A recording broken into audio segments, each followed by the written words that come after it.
All right, welcome back everyone. Dr. Ben, not a real doctor here.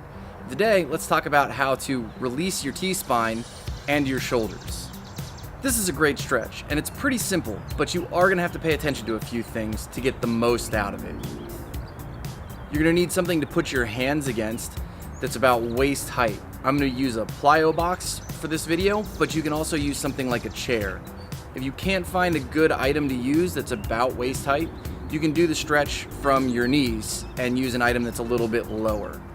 So you're gonna start by stepping up towards the object. You're gonna want enough space that you can hip hinge and let your arms go up over your head. Place your hands down against the object and start hip hinging backwards.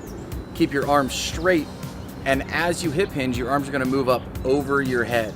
You're gonna keep tension on your abdominals, and this will keep your ribs from tilting up. You want your center line to be nice and aligned.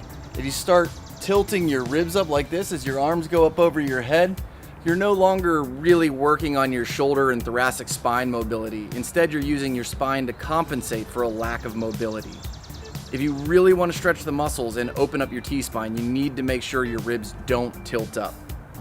Now, this version I'm showing you is a passive stretch. So that means you're gonna have to hold this position for a significant amount of time.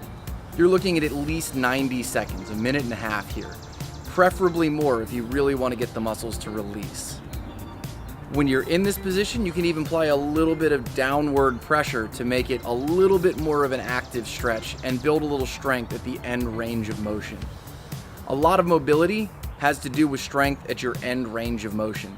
So applying this pressure and making it an isometric contraction against your object will help improve your mobility. You can also turn this into an active stretch. The way you're going to do this is by placing your hands on the object and applying pressure down against the object immediately. Doesn't have to be a maximum effort, just pressure.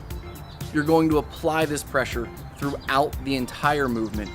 And now you have an active stretch that's building up strength throughout the range of motion and kind of sort of politely prying open those tissues. Don't overdo it. This is technically a negative repetition, and negative repetitions can create quite a bit of soreness if you overdo it. So go easy, just do a few do a few reps and move on. Don't try and do a whole bunch of this. This is a great stretch to do regularly because we don't do a lot of overhead work, and we end up losing a lot of that overhead range of motion, and we end up compensating with rib thrust instead of actual shoulder movement and thoracic spine mobility.